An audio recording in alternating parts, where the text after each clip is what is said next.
Assalamu alaikum wa rahmatullahi wa barakatuh, wapenzi watazamaji wetu. Kwa majina naitwa Alhaji Dr. Sule, mkurugenzi mkuu wa taasisi ya Islamic Foundation, ambaye pia ndiyo mwenyeji wa maandalizi ya kuelekea katika kongamano kubwa ama mdahalo wa kielimu ambao unatakiwa kufanyika siku ya tarehe 1 na siku ya tarehe 2 mwezi wa 6 2024 kuanzia majira ya saa 2 asubuhi hadi saa 8 za mchana katika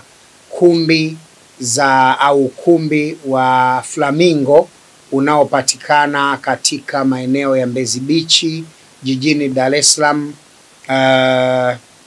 kituo cha daladala cha Makonde kwa wale ambao wangependa kufika. Na mdahalo huu utakuwa kiingilio ni bure kabisa, hauna gharama yoyote.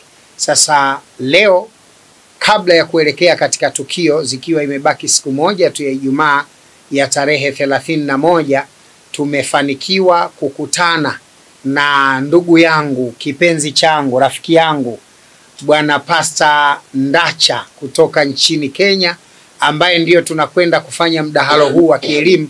Ameingia katika nchi ya Tanzania na katika jiji la Dar es Salaam, na alhamdulillah na imani ana salamu za kutosha kutoka kwa viongozi wa serikali ya Kenya kuja katika serikali ya Tanzania na kuweza kutengeneza ujirani mwema huu wa aina yake. Kwa hiyo tuko hapa kwa ajili ya kuzungumza na hadhira, kwa ajili ya kuzungumza na jamii, ili tuweze kuwahakikishia sasa kwamba hakika muda wa mdahalo na siku ya mdahalo imekaribia, na biidhnillahi lile tukio lipo kweli. Karibu Mr. Ndacha. Asante sana Dr. Sule. Asante sana. Asante. Basi sema machache. Kwanza Bwana Yesu asifiwe. Wa Kristo mahali popote mnaposikiliza video hizi ama sauti hizi, na wale ambao hawajaweza kubahatika au kupata neema ya kuwa wa Kristo, asalamu alaikum. Aswa ndugu zangu wa mkono wa kushoto wa Islam, maana najua mnafuatilia wengi. Nashukuru kwa sababu ya mwaliko wa mkutano, na nimewahi mapema kabisa, na nikiwa nimejihami vilivyo, kwa sababu Dr. Sule kwa ujasiri wake anavyotoa vihoja katika dini yake, ninaona muda wa kumbadilisha umefika, na muda wa kumfanya mchungaji mzuri katika kanisa la Mungu umewadia. Na nafikiri Dr. Sule, kama hujajipanga ujue kwamba kumekujua. Kumekujua. Na niseme ya kwamba ninapokuja hapa Tanzania sijakuja tu peke yangu.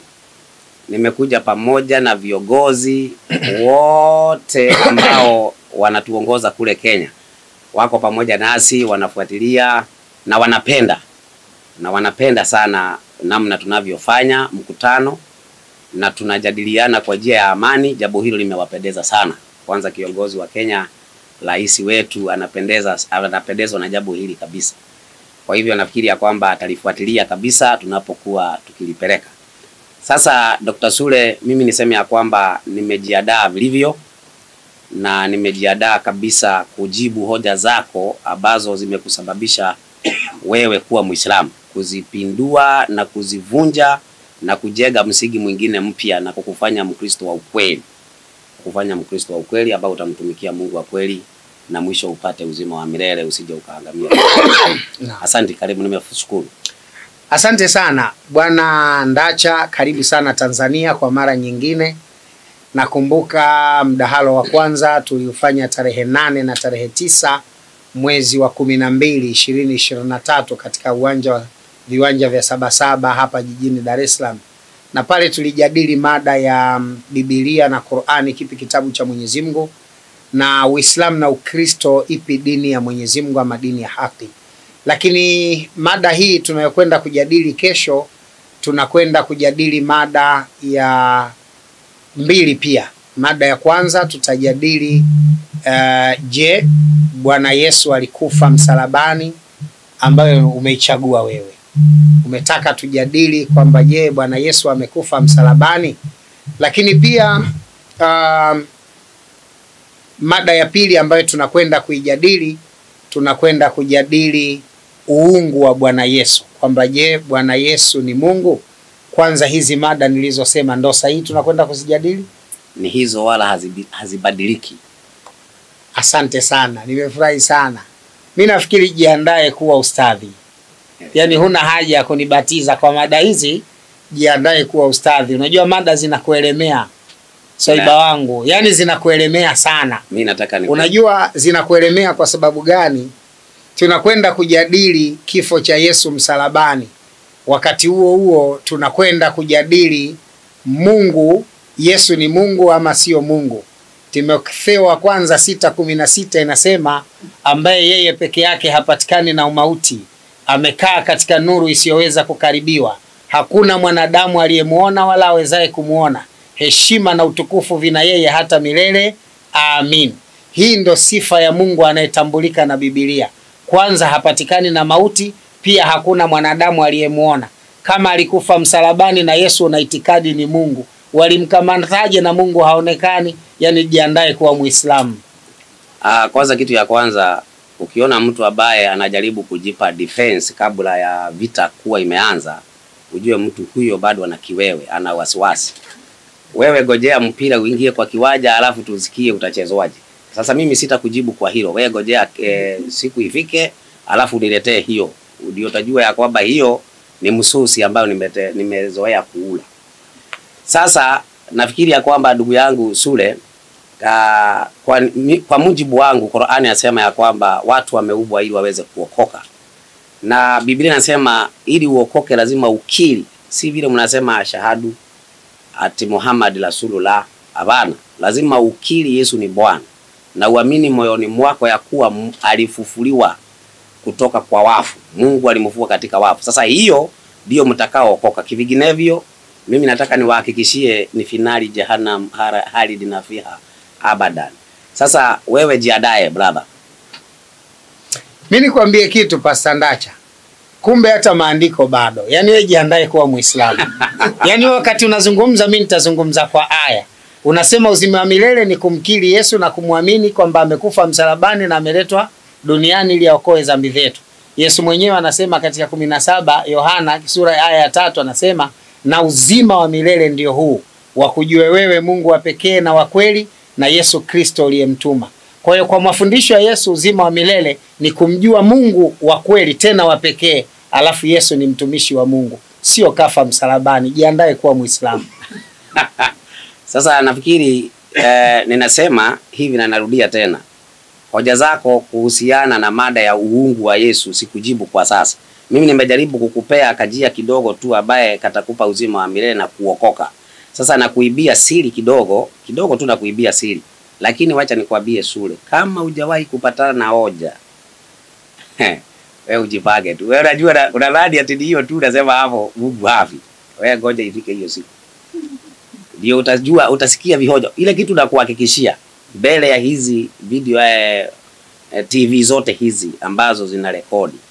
Mimi nakuhakikishia Sule hapa mbele ya wote, kama utajibu hoja zangu mimi nitasilimu mbele ya halaiki, nitakuwa Muislamu. Kama utajibu hoja zangu inshallah, na nitakuwa Muislamu wa kweli, sio Muislamu tu wa kuvaa kanzu. Nitakuwa Muislamu wa kweli. Na we naomba uahidi hapa mbele ya hawa watu wote ya kwamba nikijibu hoja zako na ushindwe kujibu hoja zangu nitakubatiza na uwe Mkristo wa ukweli. Ahidi. Asante. Mimi nitakuwa na maswali manne tu. Mawili nitayauliza kwenye mada ya kwanza na mawili nitayauliza kwenye mada ya pili. Ukiyajibu hayo mimi nakuwa Mkristo tena wa kanisa lako. Kwa hivyo lakini tukubaliane, ukiyashindwa utakuwa Muislamu. Ani sawa, ni kweli kabisa. Mimi nimeahidi kama nitashindwa kujibu maswali atakayeuliza Sule aulize mimi nishindwe kujibu na shahadia hiyo siku mbele ya halaiki. Patamu sana. Haya, sasa wewe jibu swali nimekuuliza. Wewe nikikujibu hoja zako utakuwa Mkristo? Hakuna shida. Basi tuko pamoja. Imeeleweka hiyo. Tunachotakiwa ni kuifuata haki. Asante. Imeeleweka hiyo. Tunashukuru sana watazamaji wetu. Kumbukumbu tu ni wakumbushe kwamba mdahalo utafanyika tarehe 1 na tarehe 2 mwezi wa 6, Jumamosi na Jumapili saa 2 asubuhi hadi majira ya saa 8 za mchana. Tunatarajia kuwa na viongozi mbalimbali wa kiimani, wa Kristo na Waislamu. hakutakuwa na kiingilio. Muhadhara huu au mdahalo huu wa kielimu ni bure, na vitabu ndio vitakwenda kuzungumza. Qur'ani, Torati, Zaburi na Injili ambavyo mchanganyiko wake unapatikana katika Biblia ndio tunakwenda kujadili na kutengeneza imani sahihi kutoka katika imani ya Kikristo ama ya Kiislamu kupitia vitabu hivyo vinavyotajwa mbele yetu. Kwa hiyo kila mmoja ajiandae. Kwa wale watakaopenda, basi ni vizuri zaidi kufika eneo la ukumbi wa Flamingo unaopatikana Mbezi Beach. Ukiwa unakwenda upande wa kama unaelekea maeneo ya Bagamoyo, ukishapita Jeshi unakwenda mahali unateremka bonde, unapanda Tangi Bovu, vituo kama 4, hapo ndio utakuwa umefika eneo la kituo cha daladala cha Makonde. Ikiwa unakwenda maeneo ya Bagamoyo, utateremka, utavuka upande wa pili kuzielekea Kumbi. Ikiwa unatoka Bagamoyo kuja Dar es Salaam, ukiteremka Mbezi Beach, kituo cha daladala cha Makonde, hapo hapo ulipo utaenda mita chache. Huhitaji hata kuchukua usafiri, ni kama mita 30-35 kutoka barabarani utakutana na ukumbi huu wa Flamingo unaopatikana eneo hilo la Mbezi Beach. Mimi tu nitumie fursa hii kuwahakikishia kwamba mjadala wetu utakuwa kielimu, wa kisomi, utabeba zaidi maandiko matakatifu, hoja zilizoshiba, ili tuone nani anakwenda kusalenda kwa mwenzake baada ya kuthibitishwa na maandiko matakatifu. Nitumie fursa hii kumkaribisha Pastor Ndacha Tanzania, lakini pia kuwakaribisha wale wote ambao mngependa kuhudhuria kuanzia siku hiyo ya Jumamosi na Jumapili. Wabillahi taufik, wassalamu alaikum wa rahmatullahi wa barakatuh. Karibu waje watazamaji wetu. Asante sana. Kwanza nimekubali ya kwamba mwaliko huo nimeukubali kabisa. Nilipoingia Tanzania nimekaa kabisa kama niko katika nchi yangu mwenyewe, na niko tayari kwa ajili ya mkutano. Na mimi pia kama alivyosema Dr. Sule, karibuni katika mkutano, karibuni kwa kufuatilia hoja tutakazokuwa tunazitoa, na utakuwa ni mkutano wa kisomi, sio mkutano wa kishabiki. Utakuwa ni mkutano wa kujenga hoja katika maandiko, na ninatumai itakuwa na faida na elimu kubwa kwa jamii. Asanteni, Mungu awabariki, na wale wote ambao watakuwa na maswali bado tuko tayari kuyajibu hata kwa namba zetu za simu. Asanteni. Nashukuru.